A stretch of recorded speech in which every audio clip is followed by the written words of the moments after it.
Hello and welcome to a very special edition of Mission Apollo. I'm very excited to introduce our next guest who, since their inception a little over 3 years ago, have become the premier resource on all things electric scooters, garnering over 200,000 visitors to their website every month. They've reviewed 95 different scooters, published over 170 YouTube videos, including a very popular weekly live show, and have ridden over 20,000 miles. I am very pleased and honored to have on our show Paul and Chase from ESG. Hey, thanks so much for having us. My pleasure. We watch the podcast all the time, and it's just like it's so exciting to actually be on it. That's the same feeling I had when I joined your show a little while back too. Yeah. How are you guys doing today? Awesome. Doing great. For scooters. Excellent. Yeah, thanks for joining me today. Why don't we start just by introducing yourselves to the audience, just in case anyone's not familiar with you personally. Give us a bit of background and tell us what you do at ESG. Cool. My name is Paul Somerville, and I'm the editor-in-chief of Electric Scooter Guide. But I also do all of the scooter testing. So it's all of the hands-on scooter testing. Any scooter you see us talk about or review, I have personally ridden it, tested it, range tested it, the works. And so I think I have the most fun job in the whole process. Yeah, and my job is to keep Paul's job fun and let him focus on the things that are the really exciting parts, and I'm kind of handle all the small details of everything. So I'm actually newer to the team, so I guess I'll give a quick intro. I joined in very early February, and I've been in the industry since 2018. I started with interning for a company that innovated on mobile ticketing for transit. It's like buses and trains, tickets on your phone.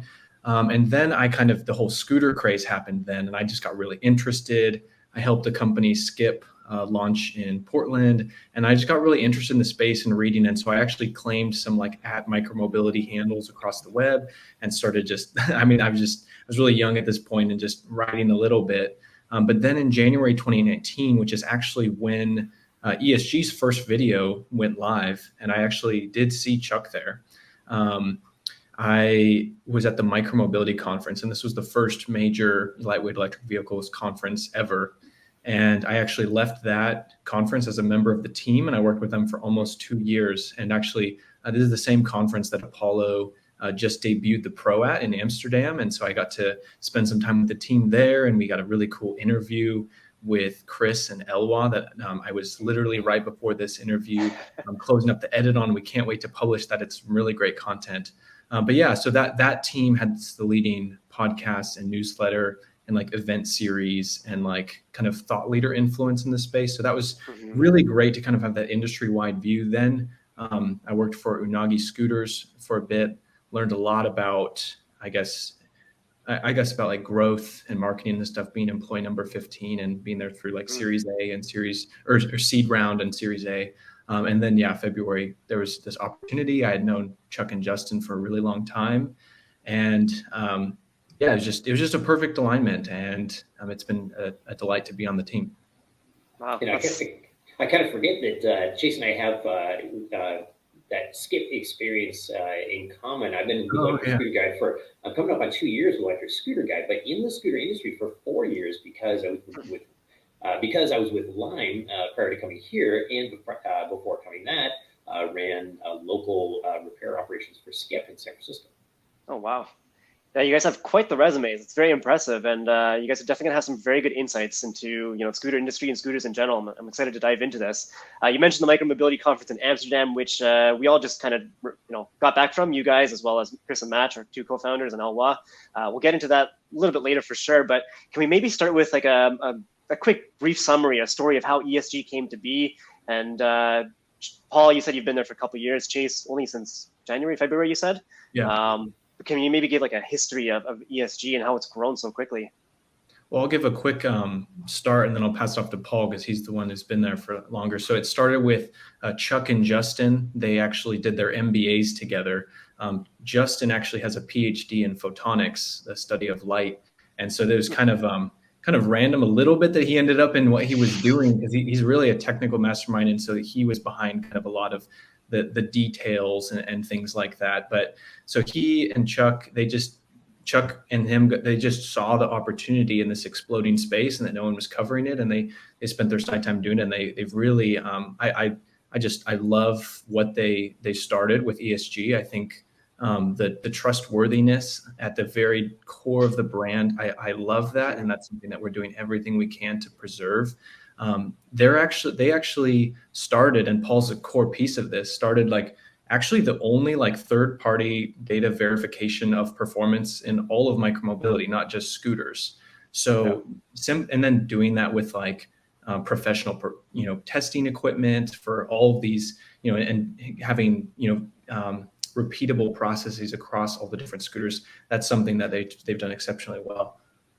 Yeah, it was born out of Chuck's passion for electric scooters, and also Justin's. I mean, Chuck was just it was scooters first.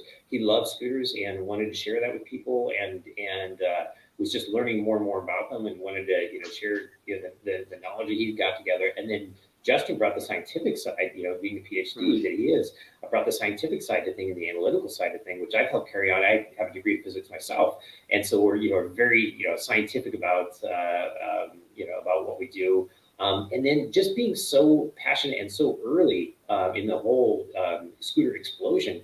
A lot of people don't realize this, but the electric scooter subreddit was founded by Chuck. And so, although we don't, lord over that, it's its own thing.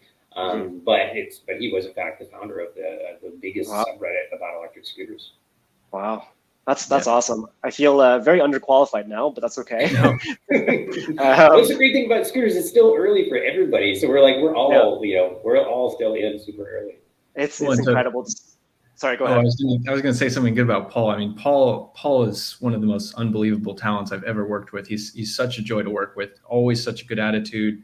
Comes to the office every day ready to do great work. He's excellent at writing, and I think he's just one of the greatest assets to join the ESG team and carry on the analysis. When this opportunity opened up for me to potentially join, I would not have joined definitively if there wasn't a Paul Somerville. And he's actually a motorcycle road racing champion. I don't know if anyone know that. He's gone 153 on the motorcycle. Yes, there was somebody else's motorcycle that day, but yeah.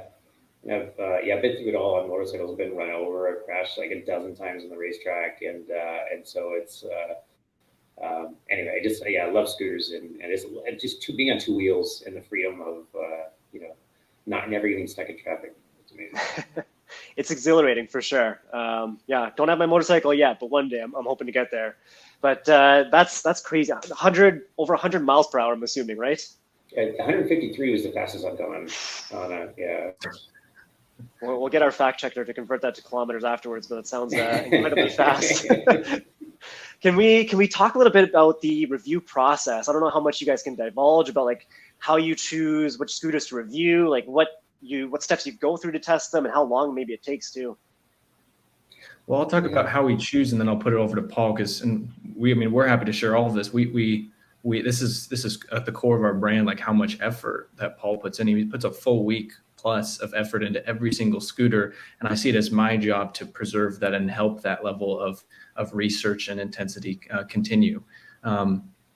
So let's see how we select. So I mean, I'm kind of the one that's like interacting directly with just about every major brand in the world, and so almost all of our calendar kind of gets determined by their priorities and their timelines of when they're shipping things and when we work things out. And so we're always trying to kind of balance things across all of our different partners because it's really important that we cover kind of everything in the industry, not just a $4,000 scooter, but something that's cheap and anything that a consumer wants, we need to be reviewing it. So I think part of it's decided by the partner, part by like the job to be done. That's a really important concept of like with scooters that people don't ultimately buy for like a number or a spec. There's like something specific that they're going for, and sometimes they're more intangible, like they're purchased for identity or for status or for experience or for beauty and things like that. And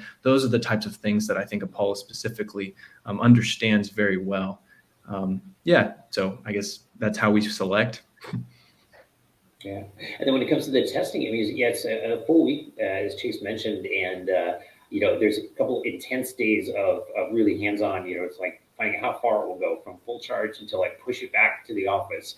And then there's, the braking and all that. So there's all that data gathering. There's actually a ton of research that comes into like before that, making sure I have all the settings to enable maximum performance, making sure that I am 100% sure that I know the tire pressure specs and all that, because we just want it to be super accurate and scientific and repeatable. And then, a big part of it these days, it started out, it was really about the numbers, but a big part of it is the analysis of the scooter, where it fits in the marketplace. And then even more importantly is the whole riding experience, because it's not, as we're learning, it's like you can bolt, big motors and a huge battery to a 2x4, but it's not going to ride well. And more of as we're hitting the limits of how much performance do you really need, it's becoming more and more important, just the experience of, what are the controls like? How smooth is the throttle? How smooth are the brakes? And then, what's it like to live with? That's the thing people don't think about after you get the scooter is, who am I? You're basically engaging in a relationship with a company, and, have I picked a good partner? And so that's, we're trying to include more and more about support and warranty in our reviews as well, because it's kind of short-sighted not to really think about the fun, jumping on the scooter. What's that like? Squeeze the brakes, woo! But then there's what's it really like to live with.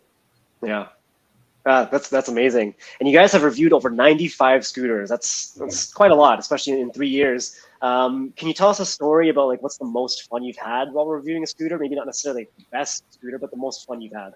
Absolutely. Well, you mentioned, so just to address the 95, the number that boggles my mind when I think about that we've tested that many scooters is we've range tested all of them. And so you picture taking 95 scooters from full charge to empty and then pushing back home. That's like the part that kind of blows my mind. Wow, we really did that.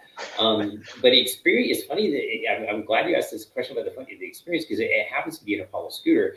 And not one you can buy or was ever widely available, but it was the Apollo Phantom Ludo prototype that you guys kindly let us play with, and was, I think, the test bed for what is to come with the V3.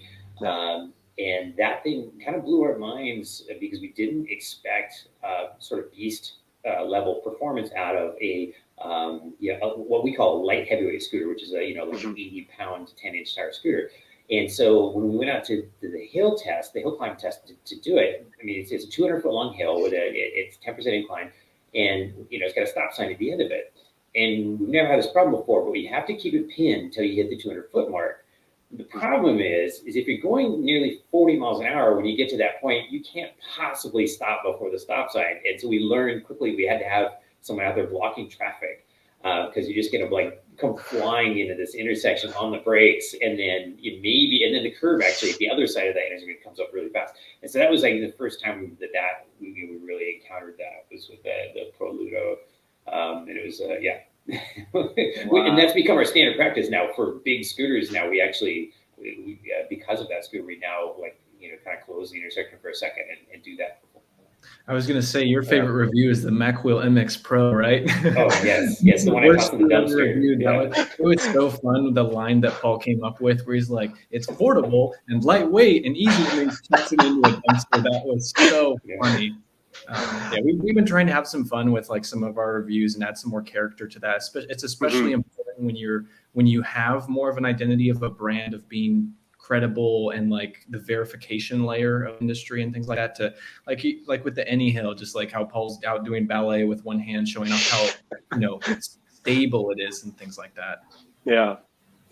And you were asking earlier, like how much we can disclose. One of the great things about what we do, and the fact that it's all scientific data, is, I mean, occasionally people will encounter this on in Facebook land or in social media. Someone will ask a question about some of our data, and I'll be like, dude, I'll send you the raw data right now, because I have it all on hand. And so it's like, it's not private. I mean, you can go to the electric-scooter.guide website and see all of the test data that we've ever done. And so it is, none of it's private. And so I feel pretty comfortable sharing raw data when people, if anybody has questions about it. So that's pretty cool. I was actually talking with Eloa about the range test in Amsterdam, and so right before this call, we're about to publish the Dualtron Victor Luxury video, And so we're putting like on screen what settings we use, and we're putting a footnote, something to the effect of ESG tests all scooters under identical conditions, comma, by performance class. Because that's really the important thing, is that we're testing the range of Victor Luxury in the exact same way that we would test an equivalent, mostly from jobs to be done and the type of scooter, format, I guess. Yeah.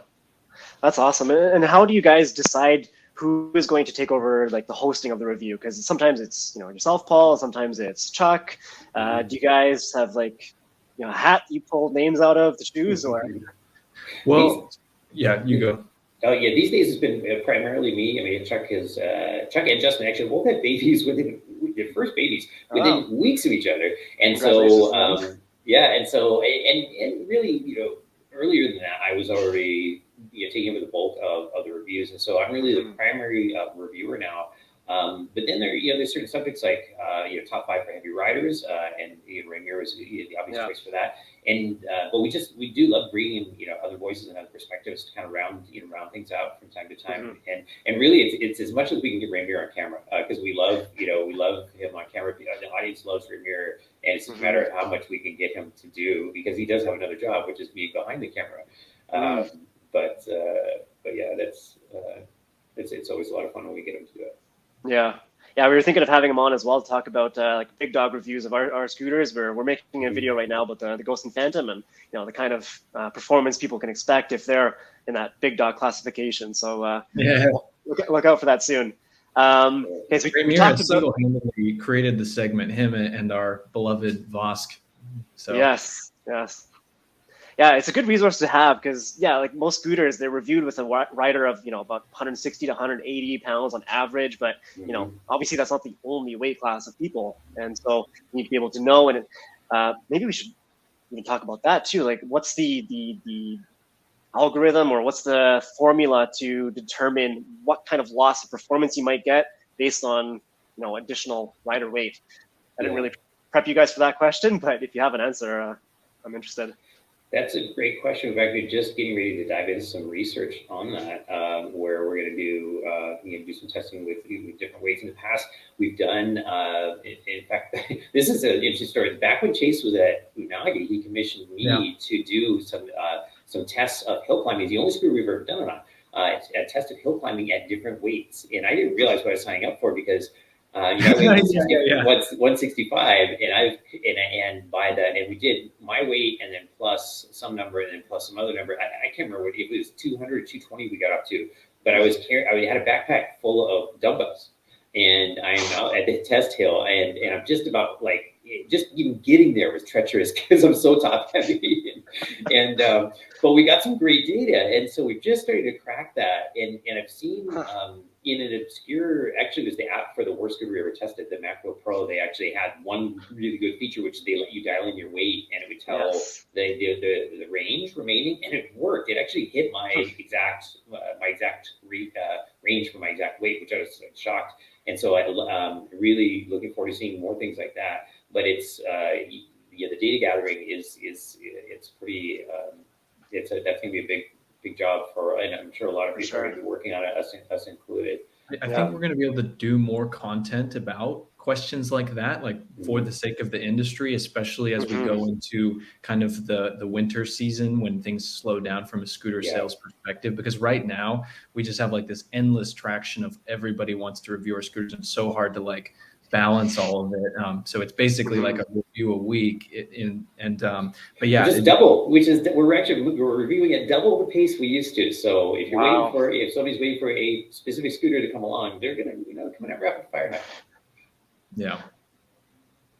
Yeah, you guys must be really, especially right after the micromobility conference in Amsterdam, and I still want to get into that a little bit later. Well, you touched on your testing with Unagi, going up the hill with the backpack of dumbbells. Do you guys have any other crazy reviewing stories that you can share, or the strangest experience maybe you've had? Oh my gosh, that's a good one. I mean, really, the Ludo was the one that popped in mind with shooting into the intersection.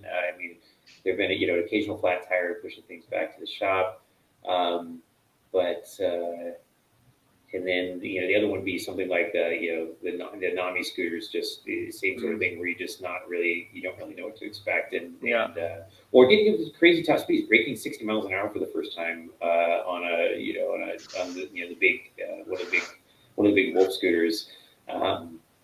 Or the second worst, or actually maybe the worst ride quality scooter I ever rode. I would say this out loud. The Curse Panther. They hate me already. The Curse Panther. That was one of the early 72-volt scooters, and the stability was just absolutely terrifying. And so I was as an experienced motorcycle road racer, it was absolutely everything I could do to safely pilot that to top speed. It had dirt tires on it too. I'm sure that didn't help. And it's got breaking my arm. I forgot about that.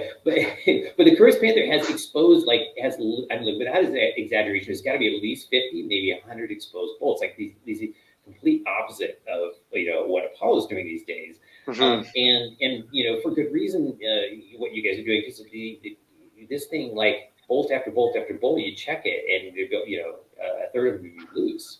And so it's just, I really appreciate having a big one piece frame, especially the frame of all things. Don't bolt the frame together if you can help it. So that was and it was actually after that speed run I found some kind of major loose bolts and things. But breaking my arm was also not another favorite. It really informed some of my it made me appreciate the throttles on the LWAs that are coming up with. Because I always tell people, I'm on a bit of a tangent here, but it's I always tell people don't ride one-handed, and I was riding one-handed on a Cabo Wolf King, not the GT, but the original with the square wave controllers, and it just the most abrupt throttle in the world, and it's a trigger throttle, and I just touched the throttle, and having the trigger on the front, if you pull backwards, if you get caught off guard, you give it more throttle. And the next thing I knew, it had just pivoted. I just pivoted the scooter out from underneath me and just bang into the ground, broke my wrist. And that was the moment I realized, we've reached the limit of square wave. Not necessarily square wave, because actually LWA does magic with square waves. So also I need to stop saying sine wave is good and everything else is not smooth, because LWA has proved that is not true. Yeah. You can, if you know what you're doing, if you're a wizard like he is, you can make thumb throttles. Yay, love thumb throttles. Thank you so much. But then also make an incredibly smooth throttle, and it's just this is so important when you get up into higher power. You just have to have that. For sure. Yeah, when I had Elwa last time, when we were talking about the Pro, he was saying one rider in Amsterdam was actually riding the Pro no-handed, I believe he said. No-handed? Oh, that's what he said. I can see that, especially with those big wheels. I've done it on occasion with Mantis. Mantis scooters are kind of good at that, but for sure, haven't really. We never put it on camera, but I can see that with the Pro with 12-inch wheels. You getting to that point where you can start doing that kind of stuff. That's crazy. Like, as you said, riding one-handed is not a good idea. Even on their smaller air, like as soon as you let go, it's not like riding a bike, no hands. Yeah. It's not the same at all. But can we maybe talk like a little bit how much the industry has just changed? Like we've said about, it's exploded recently, and every company is so new. ESG is still new relatively, and like we've seen a lot of changes in the industry and scooters in general. What are the differences that you've seen just from your time being in the industry? Yeah, you want me to go first, Chase? Yeah, you go first. Then I'll jump in. Okay. And so the biggest, there's I'm a hardware guy, and there's this the biggest change was hardware. I mean, initially it was like all these scooters look the same. They're all the same. Both pile of parts kind of bolted together, or just people would select go select the parts they thought were the best for their scooter. To companies that were making scooters would select the best parts to kind of bolt together their scooter. And a lot of scooters look the same. They're all sort of like a plank with maybe suspension on the ends and a trigger throttle and an expandable stem and all that sort of stuff. And then, And then over time, you see more and more proprietary designs coming along, and where companies really have more control over the whole over the ride quality and the build quality. And so I love seeing things go that direction. It's also less boring because you don't just see the same parts over and over again. You get some new things and some really great new engineering. Also, just the focus going away from just raw power and towards writability and towards feature set and the apps and just making the whole user experience better and more accessible. It's been great seeing that. And then other things like just making things commute friendly. The Apollo City's got the highest IP rating of any scooter we've tested. And so, here's a scooter that you feel pretty comfortable commuting in the rain on, which is like, just a commuter. If you want to commute, a lot of people like me on my motorcycle, I want to commute every day, rain or shine. So, just love seeing things like that.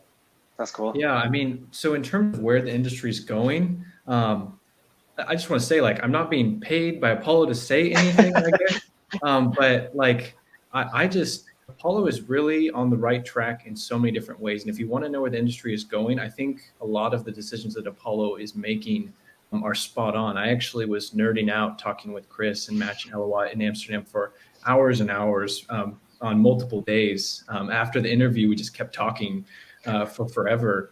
And yeah, I actually even was talking to Luke, who runs the conference, and I gave Apollo a really high recommendation and said that Apollo should be considered for a discussion there. So I was really glad that there's you also. I had no idea about the Pro at that time. I didn't know that the city was kept secret. The second scooter to be built on Platform 2.0. But to talk about specific decisions that I think are really well done, I think the software focus is something that is just so important because you have extensibility and you can keep layering on new features and new experiences and add community and add gamification, and you can add intelligence of diagnosing the scooter and all. There's just so many things. I think one comparison I make in the interview that's about to go live is you look at Van Moof. Many would consider the most sophisticated micromobility company in the world right now. Because they've been doing this for over 10 years now. And, they're the e-bike leader. But you see in Van Moof like an Apple-esque type company, and we see Apollo making a lot of the same decisions of really thinking about how you think about design, how you think about the whole end customer experience, the importance of proprietary, work, because if it's not, something that you own, it can just be duplicated or put on somebody else's. And so in starting the industry, it's like we've kind of got that spectrum where everything started as clones and variants, and then you even have these things that are trailing off like throttles and displays that are still duplicated a lot. And even the focus of the phone over the display and the wireless charging emphasis for the Pro, and even we talk in the interview about the feel and there being no plastic and just it really intangible, but that's something that I felt with the Pro very clearly when I had it. And just that whole support experience, like Apollo with the Facebook group, really listens to the community, and there are very few brands that actually do that. Like having come from Unagi, there's few companies that really even build that connection with the customers. And also something I've really appreciate with Apollo is the connection with the reviewers to really, we dig so deep. And like when we reviewed the city, Paul had so much back and forth with Eloy about it. And I just love that. So. Amazing. Yeah, I was just thinking the other day about, actually, let me edit quick. I was just thinking the other day about sort of rock star scooter designers, and there are two in the industry. There's Michael Shaw with Nami, and then there's Eloy, and it's that being out there, being on social media, interacting with people, being in the videos. It gives I feel like Apollo has a face, has an identity. I mean, people know you. They just it's people have a real feel. Excellent video work. All of your stuff is great. Love. Thank you. People just have a real feel for who are the the people of Apollo, and they can feel that passion when they hear anyone speak. And Eloy in particular talking about all the next things to come, and you can see Mac and others kind of, should we let him say that? and you just can't hold back. I love the passion. Yeah. A rock star. El was very, very passionate. We're very lucky to have him. And yeah, if you were in our office the last couple of weeks, especially after Amsterdam, talking about the Pro, he was like nonstop. But it's very nice to hear that from you guys as well. And I mean, we'll be the first to admit, like, we're not perfect. We have a lot of room for improvement for sure, and especially in terms of our community, we're building that. But we want to make sure that we are transparent. That's part of the goal there. So yeah, definitely. Chase, I have to admit, I had a moment of jealousy when you mentioned you got up close to the Pro. I didn't realize you actually got to handle it, and I was like, what? That's awesome. So we talked about the industry and where we're going. Are there any other trends that you're seeing right now? Because you kind of touched on it there a little bit. Like anyone can just make a scooter that goes really fast or really far, but there's a lot more to the experience. And as you touched on, like the software is becoming a whole thing. Where else do you see the future of electric scooters going?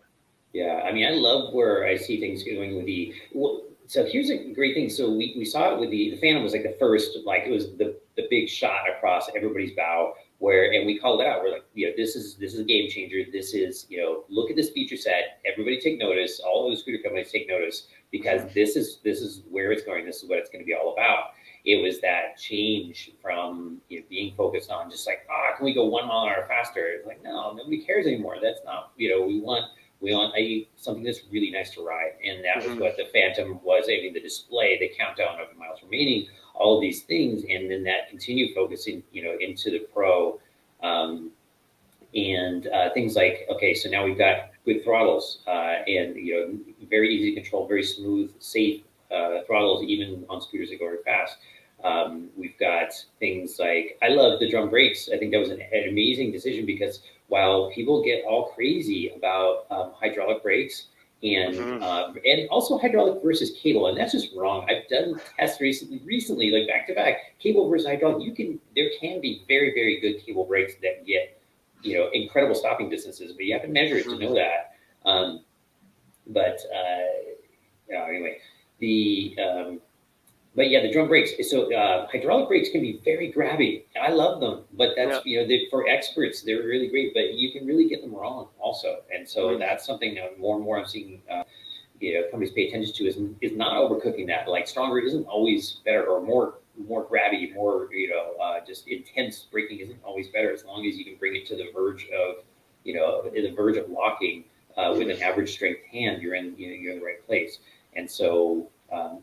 Basically, smooth throttles, brakes that really work well and that anybody can use. IP ratings, and I touched on that earlier about the city. But that is huge because I think as we move from scooters just being a plaything, something you take out and ride for fun on the weekends, which I love, and move towards being an everyday thing. And car replacement, which is really the ultimate. I think one of the reasons we're all here is to make a greener, better planet through. Right, the most efficient form of transportation there is. We need more IP rated scooters so people can just make it part of their daily life, part of their daily commute, rain or shine. For sure. Yeah. One more. Here you go. Oh, and one more hardware. Good suspension. I'm so thrilled and excited about hydraulic suspension. It doesn't have to be hydraulic, but suspension with damping that really controls those bumps and keeps things settled. And I'm super excited about the Apollo Pro to see what that suspension's like. One thing that's like a little bit less interesting, but is actually very critical, is just this element of like product support. And like it's just been abysmal at the beginning of the industry, and there's few players that really do a good job at support. And at least there's something to be said too. It's even when it's very hard to provide good support, and we interact with leading retailers like Vora and Fluid, and it's very hard for everybody. But we're seeing the ones that are really showing the effort are companies like Apollo and. So I think the Apollo Care model makes a whole lot of sense. That's something that Van Moof has been doing, and I don't know what's public, but I talked with, so I won't say anything, but I was speaking with Elwan, Chris, and Match, and they've got some really great ideas I heard in Amsterdam about how to cover the support issue, because this is a physical product and it's not easy to ship, even though scooters are substantially easier than e-bikes. And there's just the uncomfortable turnaround times, and these are real vehicles. And so they endure a lot of things that something like even, a smartphone doesn't, because of just the contact with the physical world. And so how people are thinking about support, that was a major decision when I was at Unagi, like them going all in on the subscription model. And I know that even Apollo has tested it a little bit in Montreal. Like I think servicing is a really big thing. And then when you think about software, there's really endless potential for improvement to experience there. And so that was where we were nerding out a lot about kind of just real alignment of how important software is, because I think the line was that the Apollo Pro is for the consumer and not for the spec sheet, even though it really does do well on the spec sheet and a number of things. But thinking comprehensively about every bit of the customer experience, that's really, I don't know, it might sound like it's like, wow, everyone says that, but like it really is where we're headed. For sure. And then that seems to be the big challenge. And most scooter companies that I'm aware of, they're mostly e-commerce. And like, there's not as many storefronts. It's not like a bicycle where you can go into any bike shop in your local bike shop around the corner, buy one there, get it serviced there. We're not there yet, but that's what we're working towards. And I think there will be a day where that will be the case. Yeah, that's another exciting thing. And I think that will really open up the market. I think that may be one of the critical factors that will make the market just explode is that there is a little bit of a barrier to owning a scooter. Is the idea that someday you will need to you may need to fix a flat tire or something, and people having a little bit of an uneasy feeling of not knowing how that's going to happen. And so, but once people get used to the idea that there are often even independent in New York, at least one independent scooter repair shops that they can just go into if they get into trouble. And a lot of people are figuring out, and I think the bike shops are sort of filling the gap right now on a lot of the tire repair stuff too, which is great. And so people are starting to figure out, how that works, and more people are feeling like they can take on scooter ownership. I think another challenge or barrier there too is like the legality and regulations surrounding e-scooters, and there's so many different rules changing all the time, and this is another kind of maybe drawback of scooters getting faster and bigger and stronger, is like cities are starting to crack down on them more because they are going so fast now, and they are potentially dangerous if you don't know how to use them. What do you guys see as the future of electric scooters in terms of just like laws and regulations? I have a lot of thoughts on this, because one, at Micromobility Industries, I was thinking of different classifications of vehicles, and it gets really complicated everywhere. I mean, you just think about in Europe, it's like a scooter for us in America is a moped, and they call it a kick scooter. Or you think about the complications of is it an e-bike or a motorcycle or a moped or a seated scooter, and just all of that. And you see a lot of brands, like leading brands like Super 73, throwing pedals on it, even though nobody uses it, just for the classification. And so so Unagi had good SEO experience, and so that's something I learned a lot from, and I've been bringing to ESG. But back in, what would it be, 2020, they did kind of this piece, like the laws comprehensive for electric scooters, and that did like the most SEO results in the industry. And then actually, while I was with Unagi in 2021, I led the project, and it was a lot of work of digging directly into the legislation of each state, and then trying to make it really simple and understandable with like infographics and stuff. And actually, ESG is now working on the update to that as well. So we're really excited about creating a resource, because there is so much confusion about what the electric scooter regulation is. What I can say is that you look globally, there's always been regulations, but a lot of it carries over from, form factors in a completely different market and world of like 10 years, 20 years ago. And just, it's so different. And so the laws tend to be very misaligned. So that's one thing. And then also, a lot of, states have a speed limit of like 15 miles an hour, 20 miles an hour. Those are usually where it's at, but that's just about never enforced, except for the shared scooters in the city centers. And so, a lot of Apollo scooters go substantially faster than the speed limits for a city or for a state, but it's essentially never enforced. And I think a part of that is because people know that the regulation is outdated. Although, I think the main thing to do when you have a scooter like this that goes fast is just to think about how you're riding. Am I paying regard for the drivers that need to watch out for me. How am I looking out for pedestrians? Am I zipping past them, or am I slowing down and maybe even getting off and walking it as I go past them? Stuff like that's really important. Mm-hmm. Yeah, we see a lot of people reach out to us asking us, if electric scooters are legal in their area, and we can never really properly answer that accurately because obviously we can't get legal advice because every state, every city is different. And I'm curious, in the States, is it mostly on like a municipal level, like it is in Canada, or is it based on the state level, or is it a variation of both? It is a variation of both, and all of it's not that regulated. I think the main place that you would ever see an issue is like when you're in a city core, like New York or something, and you're doing something, but that's mostly because of the shared scooters. So, yeah. And it's interesting to see it going in two different directions. The UK moving towards legalization, and then we see other places sort of clamping down.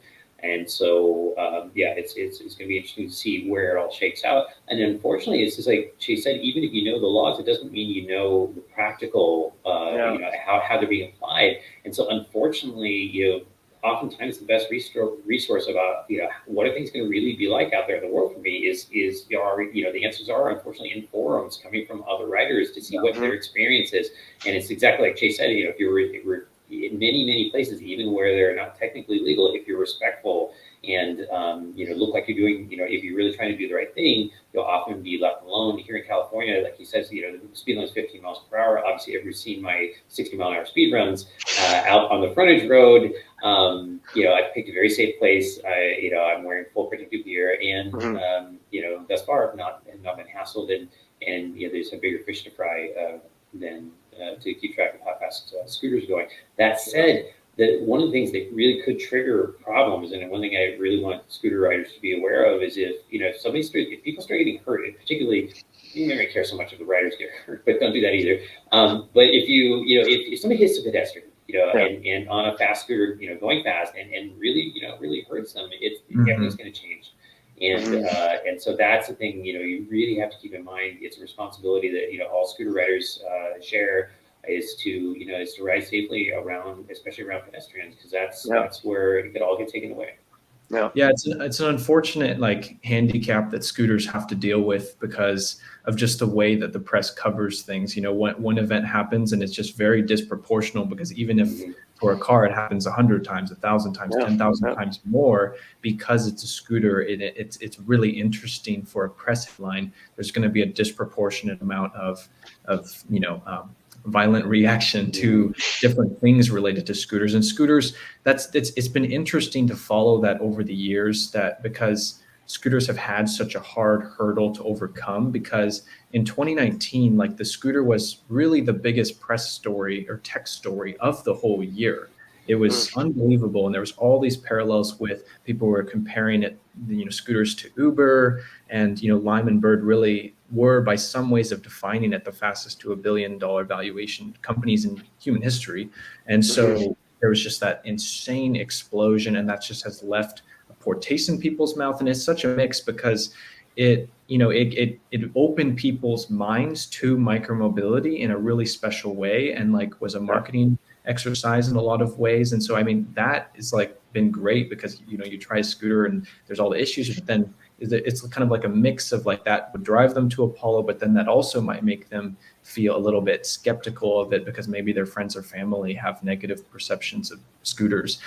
So finally, two countries I'd point out is the UK is very interesting, because from the beginning, they've been putting up insane numbers of sales. And we can know from our data that the UK has always been absolutely pumping, even though the regulation has been so against it. And the UK actually is somewhere where you look online and there is a lot of people verifying that from the on-hands experience, that you really do get knocked pretty bad when you get hit by that. And it's also a disappointment too, that there was this recent round of, are they going to be legalized? And then it's pushed back a whole nother year. And then the other country I'd mention is Germany, because they're really interesting in the scope of the whole EU market and the way that they attacked or approached regulation, because they banned shared scooters for forever. But then when they approved them, like crazy. And they They had all sorts of requirements like disc brakes, and I think it was like either double or triple failure brakes, and it was like interesting way of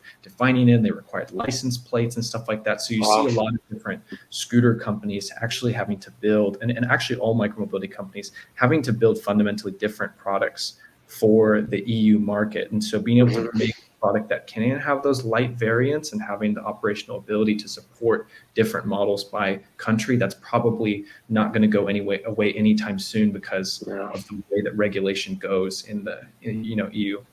Yeah, for sure. Go ahead, Paul. It was a surprise to me when you came back from Amsterdam. I didn't realize that the #1 bicycle country in the world doesn't allow electric scooters. It was shocking to me because it's just like, they know two-wheel transportation works, and bicycles aren't going to be for everybody. And so, I mean, US, I feel like we always default to yes until the answer is no. And so it's very surprising to see them not adopt electric scooters. Yeah, I have a quick thought on that, because I think so they had the deputy mayor actually speak at the conference, and then the interviewer asked him well, why are scooters not allowed? Because that is really interesting. There's more bikes in the city than there are humans. And but no scooters. I saw a couple. They're technically illegal, but he was saying the way that the regulators are looking at it is they're like, well, if they want to ride a scooter, they should just ride a bike instead. But that's not the right way of looking at it, because if we're thinking about these things from, just to give credit to Horace Didiu, of this jobs to be done framework, that I do not ultimately buy a drill, I buy a hole in my wall. I don't ultimately buy a car for an object. I buy it for taking me from A to B, or there's more intangible benefits of the status and identity and just the pride of ownership of a car. And so that's why I'm so bullish on a lot of the decisions that Apollo or Unagi or something like that is making. And that's why I joined, and have done what I've done. But yeah, so when you think in this jobs to be done framework, I think there's going to be all different types of form factors and vehicles that are going to come out, because as companies are thinking about what is the ultimate thing they need from this vehicle and are looking for and are purchasing for, and then designing for that. For sure, yeah. There's not just one size fits all for any kind of vehicle. With cars, they're pretty costly, not even just buying one up front, but obviously gas and maintenance and all that kind of thing. Bikes, they're not the best for people with mobility issues. So there's got to be other solutions too. I find a lot of places where electric scooters are banned outright, it's mostly from a fear of a new technology, or they don't know what to do with it. They don't know how to deal with it. And so they just automatically ban it until they know a different solution. But it's we saw the same things with skateboards back in the 90s. I'm sure cars once upon a time were heavily restricted, and it's always a new vehicle, always a new technology. Yeah, so actually where I was going with this, and this will be, I hope, my final rant for today, but so in Berlin 2019, that was the first Europe conference, and then the second one was just Amsterdam, just finally now. But in the first one, I had a piece, was the micromobility landscape, which was debuted of kind of taking all the companies in the industry and putting them on the map. But there was associated with this this mental model of thinking about all the different vehicles in the space. And for me, I had kind of broken the theory down into 4 key categories. And this kind of talks about what I think scooters are in their essence. Because if on the base category, I just think you've got a platform. This is a hover shoes, it's a unicycle, it's a one wheel, or all of that. And intrinsically, this is the most portable, but it's also the least accessible, because it's very portable. It could be 10, 15 pounds, or less than that. And I carry it in one hand, throw it on a backpack, all of that, but it's just intrinsically hard. And so I think it's intrinsically niche as well. But then you've got the scooter. And I think that the scooter, and where Bird really resonated when they launched with the scooter form factor, is I think with that, you've got the epitome of both portability and accessibility, where you really can fold it down, throw it underneath a desk, carry it up the stairs, and all of those things, while it's still accessible for the majority of humans to use. And then we've got the L, from here to here. And then you add a little seat, and then it's even more accessible. And so this is, I think, naturally where the majority of the future is. So who knows, maybe Apollo will have a seated scooter not long from now. Because it's kind of natural. And so if we ever start doing a little bit more in other form factors, it's probably going to be in the throttle-based seated form factors, like the eMove Roadrunner. But it's more accessible, but it's also heavier. And then the last one that I'll say quickly is actually the pod vehicle form factor that I'm so excited about. And I think that the world has hardly even begun to taste and consider how big that this opportunity is.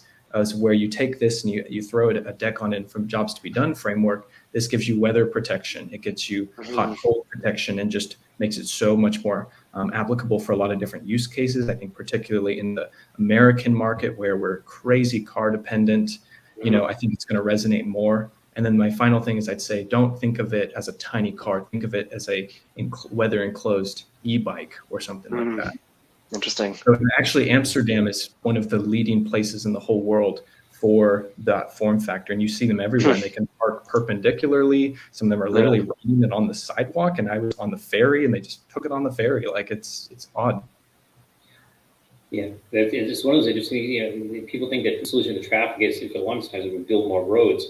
But if you have those pod type vehicles, you suddenly have twice as many roads. I mean, you instantly have twice as many roads because they're half as wide, and you could literally take the roads, divide them in two, and say, "There's a pod. These are pod lanes now." And of course, scooter lanes in there for the smaller ones. So there's a lot. For sure. Yeah, going back to again like the legality as well. Like as you said, Paul, we do also want to stress all of our riders. Like even if scooters are legal in your area, and especially if they are legal in your area, always make sure you ride responsibly. And I mean, we see it even with cyclists too. Like you assume that you have the right of way all the time, that the car sees you, but really you're a much smaller and much more vulnerable person traveling. And so always make sure you're giving the right of way. You're always being observant. It's very, very important. Do not assume that they see you. Like, I don't want to trash any of our community, obviously, but like we see it with cyclists too. And so it's very important to maintain that. We want to make sure that we give e-scooters a good reputation so that, we can continue enjoying them and using them. If I can switch over back again to the design of scooters, and you're talking about the pods there, Chase, like I've been very curious about how much the form of a scooter can change and still be considered a scooter. And something that I've been asking around and people haven't really been able to answer so far is like, on bicycles, you see the front forks, they have that front curve, and it's called the brake and trail, I believe, right? And that makes the ride much more stable. Is that something that can be applied to e-scooters to affect the ride quality? Absolutely. It's way more of a physicist than I am. There's something I've even started tracking it and measuring it. It shows up in, I think, the last 5 reviews that I've done. Okay. We've actually reported that angle, the rake angle of the front of the scooter, and it's the simplest way to think of it is, if you think about a chopper motorcycle, those have they have a very large rake angle, and it's more stable. You just sort of look at that, and that looks like a relaxing ride. Sport bikes, on the other hand, have the front end is very steep, and that makes for very quick steering, which is not what you need in a scooter. Small wheels already steer quickly. Let me say that again in case we want to edit it. Small wheels already steer quickly, and so you just don't need a steep rake angle to help it steer more quickly. And so more and more we're seeing more rake angle, more trail, which is another trick. It's a geometry trick with the size of the wheel and the forks, and that's just where your drag, how far behind your pivot point, the drag point is where the contact touches for the tire. But anyway, there's a lot of geometry going on, and I'm just super excited to see. That was not something that anybody thought about a little while ago. And I know Elwaf spent a ton of time thinking about it because we've talked about these things. But I'm so happy to see that coming in, because that's what's going to make things feel vehicle grade and feel like feel stable and easy to ride. Yeah, sure. And so you were talking about like what makes a scooter. I think and where things go. What's so exciting about micromobility as opposed to automobility is I think that the possibilities are far more endless. At Micromobility Industries, they talk about it's fruit flies and elephants. You think about how fast like Apollo has made so many scooters, in just a short amount of time, but you go all the way to the maximum to Boeing and Airbus making airplanes. I mean, those things. 20 years, is the iteration cycle, or even your cars. I mean, they're on the roads for a good 20 years, and there's very little innovation that happens, in terms of pace. And then when the smaller it is, the faster it evolves is the saying, or the larger it is, the slower the industry, right? So with micromobility, you have this crazy excitement. And there's parallels with the smartphone of being so small, iterated upon so quickly, and you're going to get all sorts of form factors. And I don't even want to say what things are going to look like, because I almost don't want to know. I kind of just we want this explosion of innovation, of meeting people's jobs to be done. And so kind of tying a loop of what I was saying earlier, it's like, what is a scooter in its essence? Well, maybe it's something that you stand on and something that you hold on to, and maybe that's it. And we have no idea where else it's going to go, and what I'd say to the regulators who are currently banning scooters and just being like, oh, they should just be on bikes instead.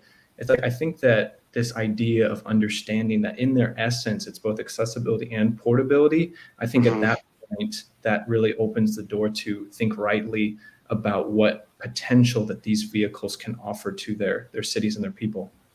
For sure. Yeah. Wow. It's very insightful and very exciting to see like where this is all going. We're coming up on almost an hour here. You guys have been very generous with your time. I'll leave you guys with this one more question each. If you were to design and build your own scooter, can you tell us what kind of features and specs it might have? Wow, that's a great question. And so to me, it's a lot of the trends we're seeing happening right now. Bigger wheels and tires for more stability, more rake and trail for more stability. Better suspension. We're seeing, we've seen elastomeric, rubber suspension, but also my favorite, hydraulic suspension, because it just really helps keep those tires glued to the road and keeps the front end from like sort of skittering or jittering when you go over a series of maybe fast bumps. And then something that wasn't that important early on when there wasn't much power, the throttles. When you have a slow scooter like a Xiaomi M365 or the early rental scooters, you just match the throttle, it doesn't matter. But as we get into more and more powerful scooters, having those smooth, what we've been referring to as sine wave throttles, but as we know from Alwa's work, just a very well controlled smooth throttle that gives you tons of power, but also tons of control. Improved lighting. You guys led the way with a Phantom. That was the first high power scooter with a high mounted headlight. It was like, ta-da! Here it is. And now they're kind of everywhere. And so just more of that. All the things that make a scooter really usable and accessible and rideable on a daily basis. And then the last one, really the IP rigs is making them, when we get, we're edging closer and closer to the sort of vehicle grade IP rating of a motorcycle, where you can just plow through pouring rain and not even think about it. And like Chase said, the generations are happening so fast. It's just we're just getting there. We're just getting there, so fast. Sometimes in less than a year, we'll see new generations come out, like as we do with the Phantoms. Yeah. So for me, I'll try to be quick. So my first scooter I had was a U-Scooters Eco, because it's just very light.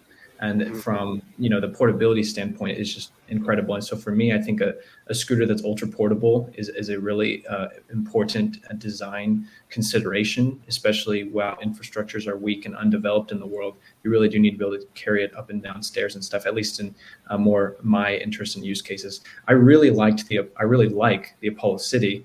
For example, when I was in the Bay Area and I was spending time with Paul and Richie and Ramir, it was kind of fun. We all had our scooter of choice, and I had the Apollo City, whereas you have Ramir and he's on the Wolf King GT, which is like, he's just like, those two are a perfect pair. But like, I love the City. I love something that is very intentionally designed and is pleasing to look at and you're proud to be on. So I think there's that, and then I would mix that with ultimate portability. Very interesting. I also find it interesting you guys focus more on like the features and the ride quality and what makes the scooter itself, rather than just the speed or the range. Yeah, I find that very interesting. Well, yeah, and then as Chase was saying earlier, apps also. I didn't mention apps, but that's knowing what range remaining left is actually another really important one. And taller handlebars. A lot of scooters have really short handlebars for a long time. And Chase mentioned the Apollo City, which made me think of that. It's one of the tallest handlebar scooters that we've tested. And you can't tell from on screen, but Chase is actually pretty tall. And so it's another reason why that one probably suited him exceptionally well, because it just has those nice tall bars. For sure. Very cool. Well, I really appreciate you guys coming on. It's been a pleasure chatting with you. Lots of insights here, lots of interesting information. I can't wait to see, where the future of the industry is going, and being a part of Apollo is such an exciting opportunity, and being able to talk with you guys and work more together is awesome. Thank you so much for your time. I hope people are going to enjoy this. I'm sure they will. I don't know if you guys have anything else you want to say to sign off. No, just thanks so much for having us. It's been so exciting to finally be actually be on the show. We haven't done a live show in a while, and so it's super fun to get to chat about scooters. Yeah. I'd just say, like, man, I've been so honored to be a part of the ESG team. It's just a really special group, and we've brought on some more talent from like design and SEO, and I'm just so appreciative for this opportunity. And also, our community is awesome. I think both Apollo and ESG have great communities. That's something special about scooters. When you get something a little bit more niche, you can also get a lot more passion, which is really special. You're part of something. We just love the support. Like we go through every comment on like everything across everywhere, and we love engaging with the ESG audience. For sure. Yeah, it's really great to be part of something bigger, and that's what we're trying to build here. So again, thank you guys so much for joining us, and yeah, we'll see you guys next time. Thanks everyone for watching. Be sure to like and subscribe. All right. Thank you.